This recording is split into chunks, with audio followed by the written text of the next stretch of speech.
Wild muntjac Fever 1. It's driven deer UK style. Have we now the skill and the appetite to push deer to rifles just like in Europe? Warm up those keyboards, you warriors. There's a chance to win a new Kite Optics rifle scope worth more than £1,000. Plus, we announced the winner of the Fieldsports channel engraved Aimpoint Micro S1, shop price at north of £600. Engraved, priceless. Also coming up, Orkney calling. I'm way up north to witness some wonderful wind-blown wildfowling. We have news, we have hunting YouTube. Welcome to Fieldsports Britain.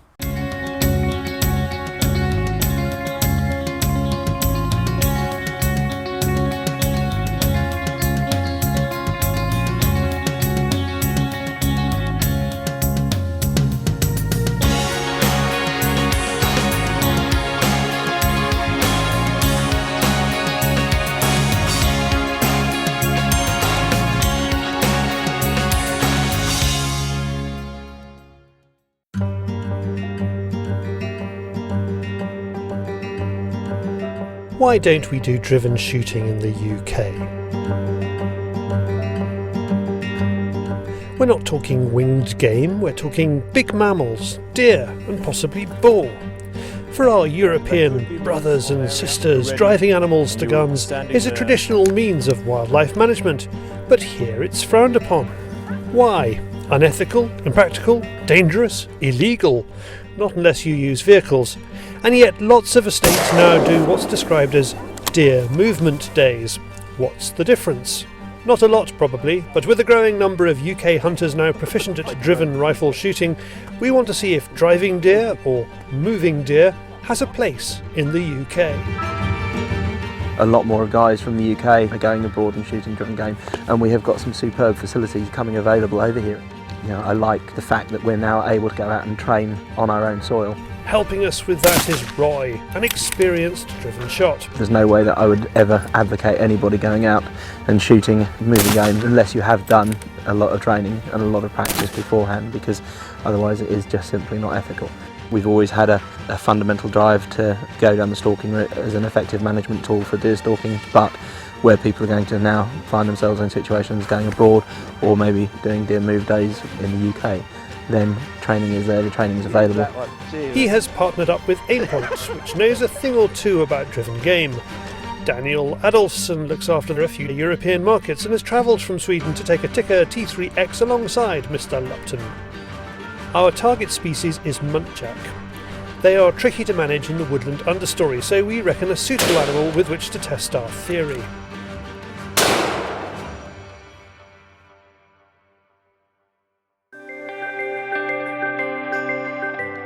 Let's start with our quarry. Roy and his partner Becky rescued a pair of muntjac last year. They now have a youngster. Over that time they've learned a great deal about this little deer. Daniel, on the other hand, has never seen one. This is Murray.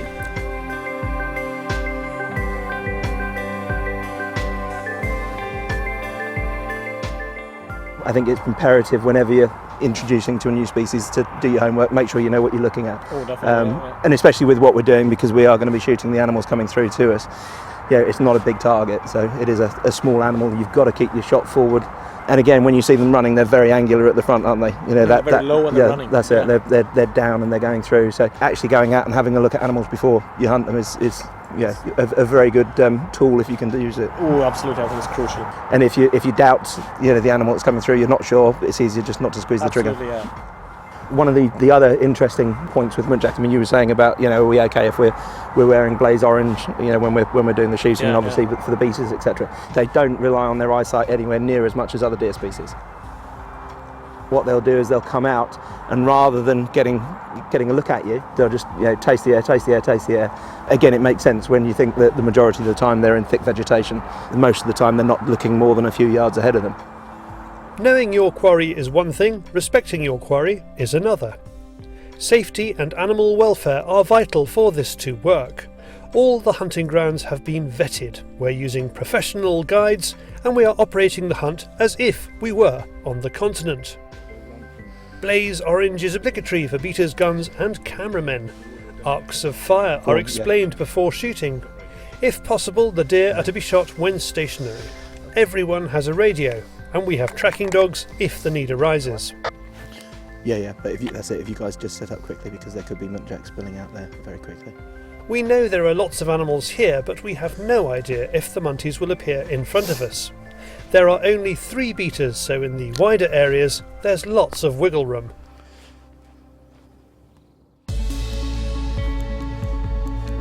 Our first drive, or move, delivers some fallow standing beautifully broadside in front of Daniel. But they are not what we're after. Typical.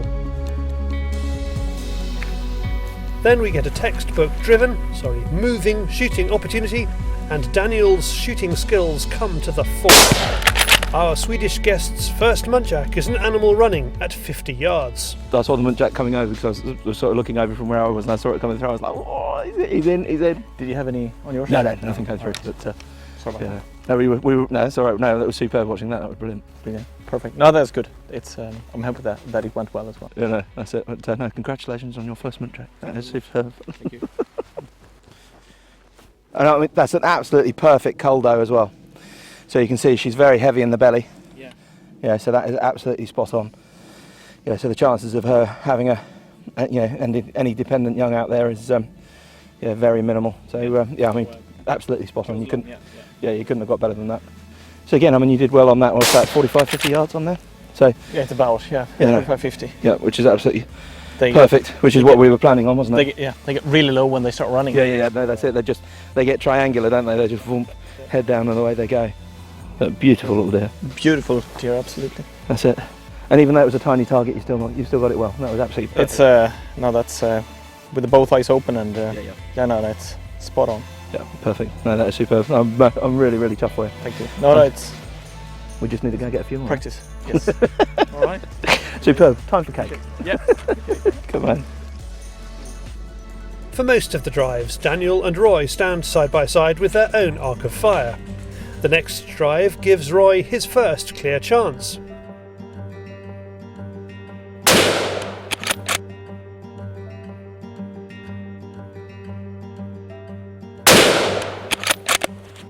Incredibly, we have 5 cameras pointing in the right direction.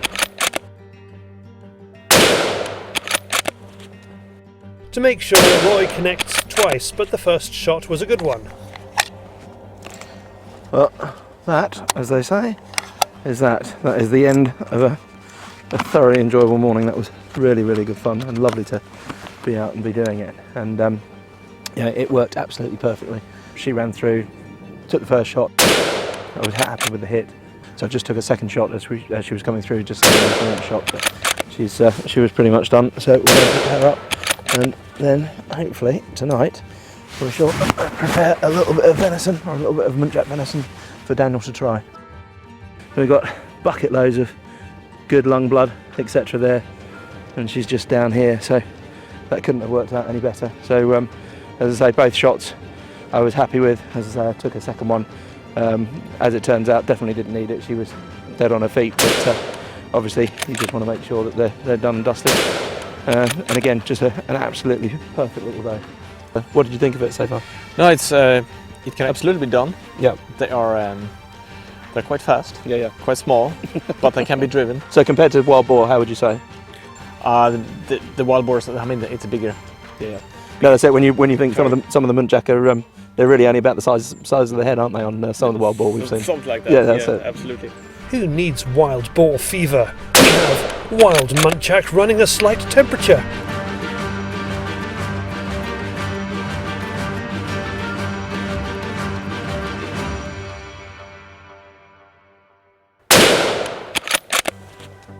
Okay, so coming out to do the driven shooting and the stalking, one of the rifles that I really like is the Tikka T3, and we've got a couple of them in synthetic stainless, and they're absolutely superb for fitting the Aimpoint Micro H2 onto. But they're just a lovely, lovely short little rifle, and that combined with the Stalin mods as well works incredibly well. Out of the box accuracy for these things is just phenomenal. And again, I've used Seikos and Tikkas pretty much all of my stalking career, and they've done the job, and they've certainly not failed us. The only problem that we did have from a filming perspective was, unfortunately, we didn't actually have enough room to fit the shot cams on. And you do forget actually how loud they are without moderators on. And both of these have been in 243. We had the 70 grain and the 100 grains, and the accuracy again, just with that combination, has been superb. Day 2, and we are guests of Mike Eatley of Muntjac Stalking UK. Wonderful animals, yes. Wouldn't do without them. We have filmed here a few times, and we know this lovely wood holds lots of muntjac, but will they be driven, or even moved? There's only one way to find out. Working out how many muntjac you've got in a wood is very, very difficult. They're tricky. They're very tricky, they're very tricky. They won't be driven. They will be driven, but not in the direction that you want them. So if you've got this angle of fire here, we're going to go. First drive, nothing. The beaters are seeing muntjac moving in front of them, but they're going back and around them. These woods are part of a pheasant shoot, so maybe the animals have seen all this before. However, the second drive offers chances to both Daniel and Roy. This time they are 50 yards apart on the same ride with strict instructions on the shot direction. Daniel's fox lives to fight another day, but Roy shoots a buck as it strolls through. He knows it was a good one. That was a lovely little buck. Just coming through. Again, we've got a very short angle of fire here, and he was actually coming back into the pit that we're just pushing through at the moment. But again, just absolutely perfect. He was just trickling through, and as soon as he just popped our side of the tree, then I was able to just take the shot quickly. Oh, hey, there we go. What a beautiful, beautiful buck. Superb. He's a real mature young man. And that's he's obviously been having a good scrape about. He's scratched his brow tines off. Yeah, perfect little deer. Absolutely beautiful little munty buck there. And again, very happy with the shot.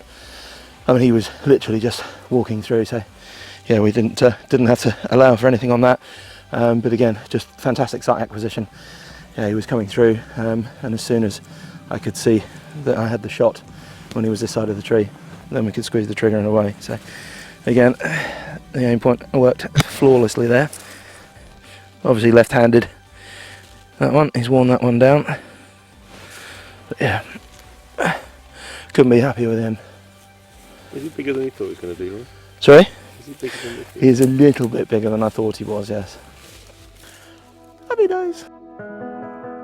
With wide rides and dense cover, this woodland is a lovely one to hunt in. Muntjac cross all the time as part of their daily routine, keeping us on our toes.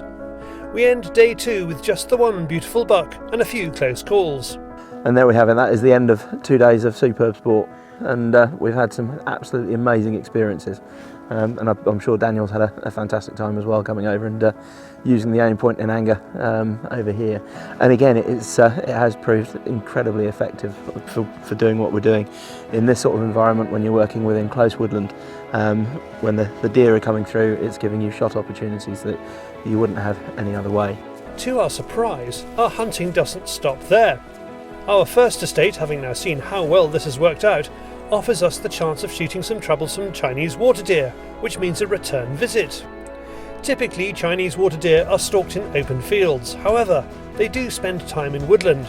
We have been told a few animals are now calling a large pheasant pen home, and the gamekeeper wants them gone, which means another chance to move a wood and hopefully the deer through.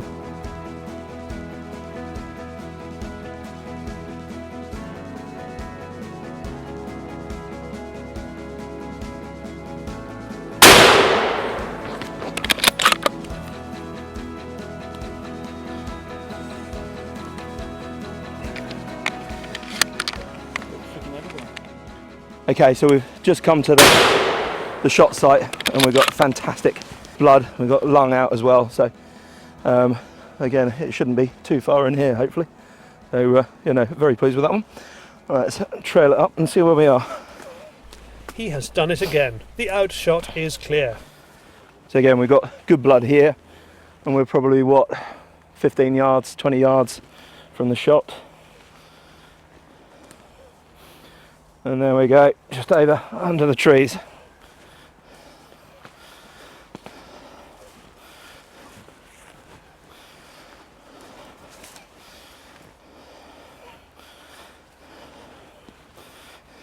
Excellent. Absolutely perfect.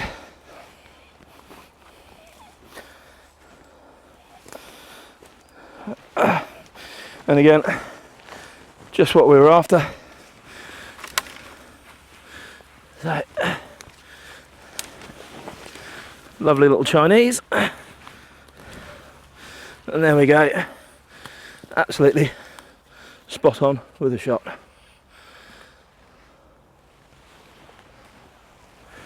You're actually quite good at it. You doubted me again, didn't you, David? I did. Yes, thanks, mate.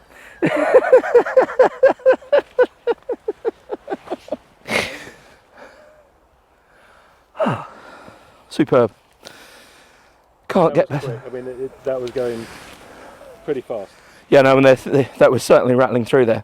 But again, I mean, yeah, thanks to the training that I received with Eric at Aimpoint, you're just coming through, and you only squeeze that shot off when you're coming through the vitals, when you're coming through that chest. You know, again, it wasn't a far shot, so you didn't really need to overlead on that. Just straight through into the vitals, and down we go. And again, we've still only run 20-25 metres from the shot site, so spot on. Again, you know, exactly the same sort of reaction as you could expect from a stalk deer. With just a few hours left before we lose the light and Daniel misses a flight back to Sweden, he is offered a more traditional British stalk on a CWD. He is happy shooting with the red dot sight, and we emerge from a wood onto the field's edge.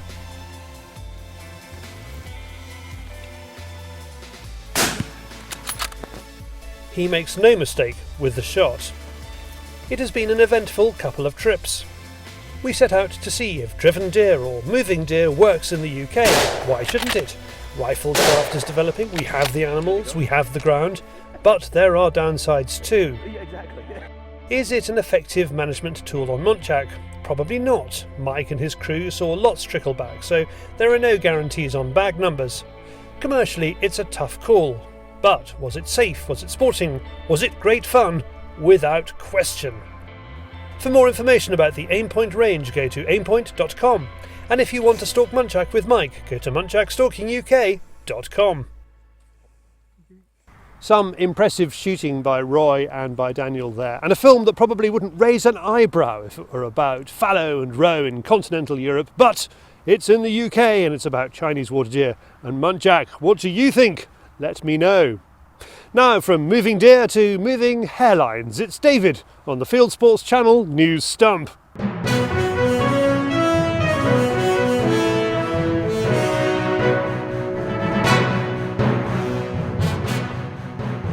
This is Fieldsports Channel News.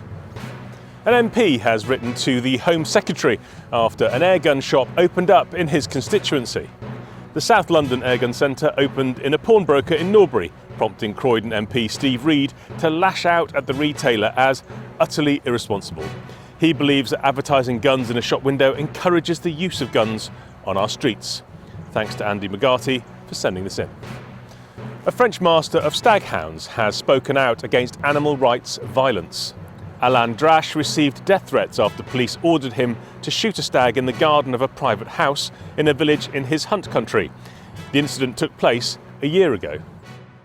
One stag stood at bay by a village and then jumped a fence and got into the village. To give you an idea, last year in France, 35 stags did the same. There was no one in the house. The police I called were there. They asked for the authorization from the owner that I could get into the garden to try at my risk to push the stag back, which I tried for more than an hour. Then the police said, shoot him, which I did. Then Antis just invented a new fake news. You receive threats, incredible threats about the way they're going to kill you, about I'm Jewish. Leave it to your imagination. You still love hunting? Overall, for one good reason, I love my hounds. Fieldsports Channel viewer Joe Jordan has shot a 37-pound fox, just 1 pound under the British record. He shot it in Margate in Kent after calling it in to a mouse distress call. It came steaming in, he says, like a coyote. A deer hunter in the USA has saved an 8-point buck after it was struggling to stand on a frozen lake. After the rescue, Josh Davis from Pennsylvania told his local TV station that there's a big difference between hunting an animal humanely and leaving one to suffer and die on the ice. Is veganism a religion? An employment tribunal may rule on that as part of a test case. Self-confessed vegan Georgi Casamitjana says he was sacked by the League Against Cruel Sports after disclosing it invested pension funds in firms involved in animal testing. He claims he was discriminated against, and the tribunal have to decide if veganism should be protected in law. Lack says he was dismissed for gross misconduct and denies the sacking was because of his veganism. Thanks to Joe Carhart for sending in the story. And finally, vegans are floating the idea that people should be embarrassed about using animals in everyday conversation. In an article in a magazine called The Conversation, a university researcher suggested that bringing home the bacon and putting your eggs in one basket could become obsolete.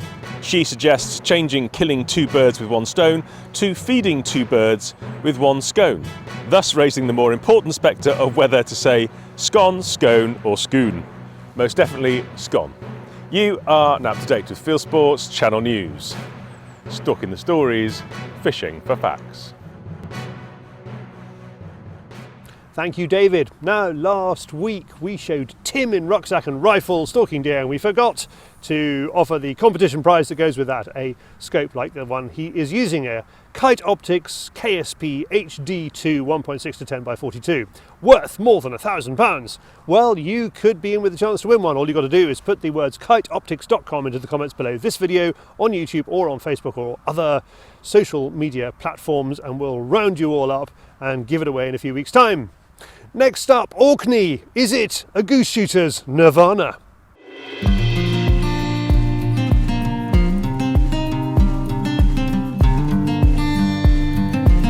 The Orkney goose shooting principle is simple. You blend into the Orkneys.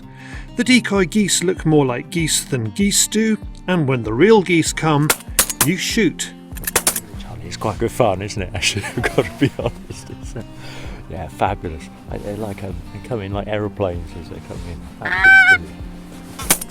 Peter is here with a group from the Capriolas Club, a gang of mainly London-based deer stalkers.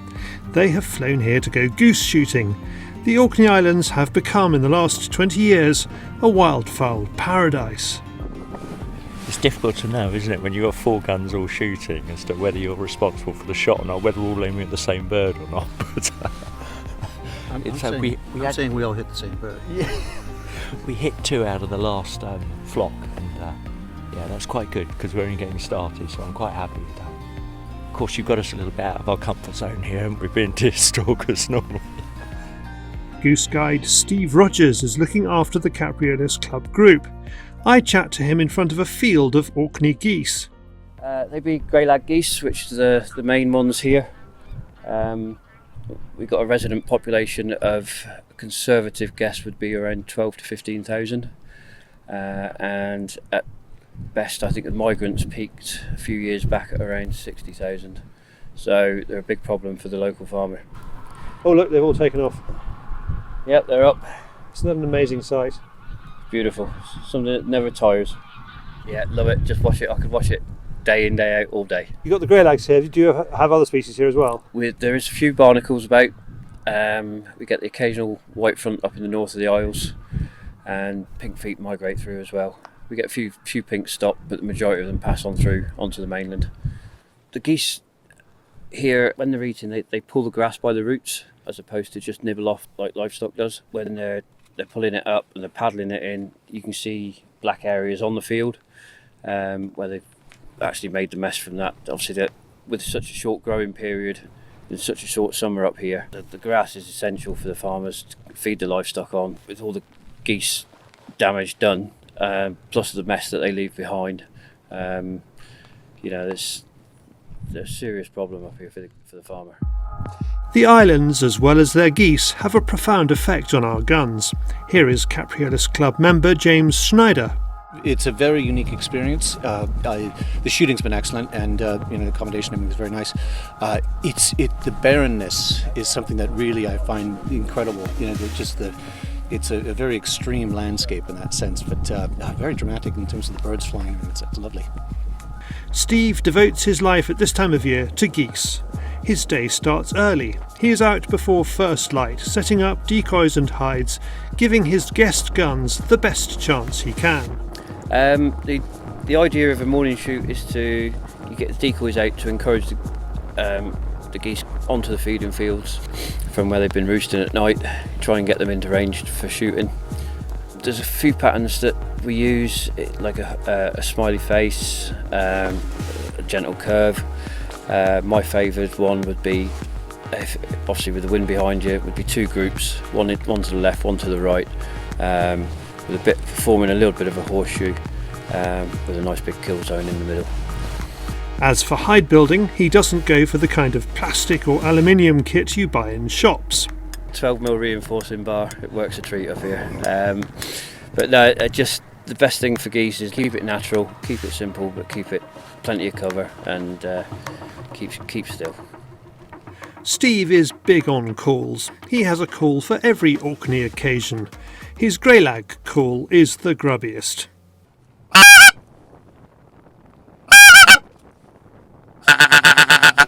They'd be the three main ones for the greylags. With the pinks going through more rapidly each season, that call is newer looking. With the pinks, they get either a wink wink or a wink wink wink. Is the best way to explain it, really. Can you do it? Yeah, sure.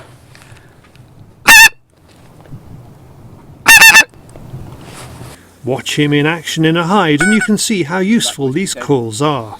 Got greylag calls and pinkfoot geese calls. They all help to give the decoys that we've got out a bit of backup and help call the geese in. Little and often. I like to. It's all about reading the geese. If the geese aren't talking, then don't talk back. There is guys out there that do a lot of calling, but I just prefer to keep it simple and keep it minimal. Steve provides all the guns you will need for your trip. When he bought the goose guiding business, he decided not to take on the previous owner's guns. He'd got everything from the Brownings, Berettas, Benellis and the Winchesters. And in the previous 3 years that I'd worked for him, he'd had nothing but problems with all of them other than the Winchester, which is why I chose to go for them. So I invested in 15 autos, most of them camo, either SX3 and SX4 models, and can't fault any of them. They're easy to use for the clients. We get clients up that haven't always used a semi-auto, so there's no fiddly buttons, there's no messing around. The safety catch is a decent size on them, so there's no messing. You know when it's on, you know when it's off, and they're just easy to work. Stripped down, they're easy to clean and maintain, which is always an advantage when been a long day. You've still got to clean everything at night, so you've got half a dozen to do. If they're easy, then saves a bit of time. The Capriolis Club is getting on with the guns and getting the hang of goose shooting. So what is the Capriolis Club?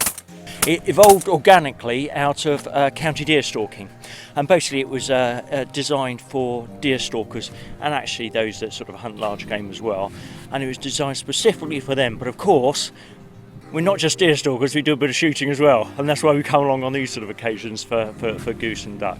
We have a lot of our membership sort of southeast, a lot of city workers, a lot of people that live in London, because quite honestly they find it very difficult to access land and shooting.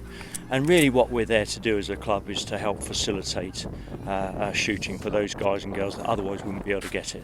And do you also help out with there's geese, bloody geese everywhere. do you also help out with their farm certificates? Yeah, I mean that's certainly a benefit, undoubtedly, because anyone that tries to get a firearm certificate will know that land approval is a fundamental thing. of owning a firearm. Unlike with a shotgun, perhaps you have to show that due diligence in obtaining land permission to get it, and that's something again that we can facilitate for our members. Now, Orkney is a long way, even from most of Scotland. Steve recommends you come to the island for at least 3 days of shooting. Some of the club's members are well heeled to the point of having their own aircraft.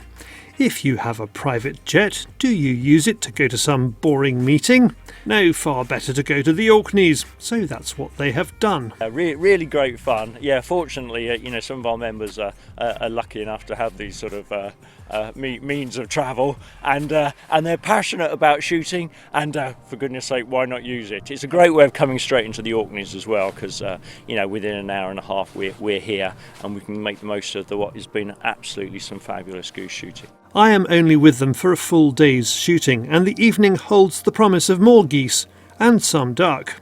This evening we'll be around a fed pond which we feed every day for a mixture of geese and duck. What species of duck have you got here? Everything's wild. We've got teal, widgeon, mallard. They're the mainstay of things. There's also shovelers, tufted, pintail, goldeneye. I'm hopeful of a good evening, yep. It makes the hard work that we put in feeding every day and running around like idiots, makes it all worthwhile when it does go well. The moon's up, so it may affect it a little bit, but we've got a wind, we've got some cloud cover, so I think we'll be okay. Geese could come from any direction. They'll be out on the feeding fields, depending on where they're feeding through the day, as long as they weren't disturbed. They'll be on possibly the same fields that they went to this morning. What about the duck? The duck, they'll come from any direction as well. We'll get a lot come from behind, but I would say the mainstay will come from the front. When the duck come, they come in numbers, and the guys find it easier to shoot in the lengthening darkness than they expected.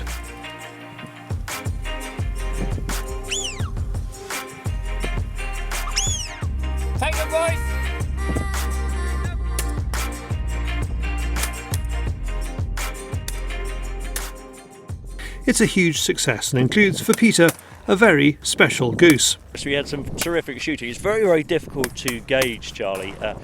When the light is dropping, and this was happening last night, it's very, very difficult to gauge distance. And so whether you're shooting at something at 30 yards or 60 yards, when it's a little dark dot against the grey sky is somewhat difficult to tell. But you got it. Well, I certainly got one of them, so that's enough for me. No, we've had a terrific time and thoroughly enjoyed ourselves. All the meat from this shoot is used thanks to Craigie's Butchers on the island. If you would like to see how to breast a goose, click on the link top right or in this film's description. For more about Orkney shooting holidays, look for its page on Facebook. Thank you very much to Steve Rogers for fixing that up. Thanks to Peter and the guys at the Capriolas Club. James Schneider is a shareholder. And thanks to Elliot Riley, a viewer who is on Orkney and got in touch and foolishly said yes when I asked if he could come and help me out for a day's filming. Quite a lot of that film was his work. Thank you, Elliot. Now, the winner of the Micro S1, the Aimpoint competition. It is normally worth about £600, but engraved with the words Fieldsports channel, it is beyond the riches and dreams of avarice. So here are all your names, all the entrants. I've put you into a spreadsheet in my slightly strange way, and I'm going to choose a winner by clicking on one of you completely at random, and that winner is Ian Flint. Ian Flint, who entered on YouTube, Aimpoint Micro S1, another great show. Ian Flint, we'll be in touch with you. Thank you very much. You've just won an Aimpoint Micro S1. Now from Orkney and from a winning ticket to the wider world of hunting and shooting on YouTube, it is Hunting YouTube.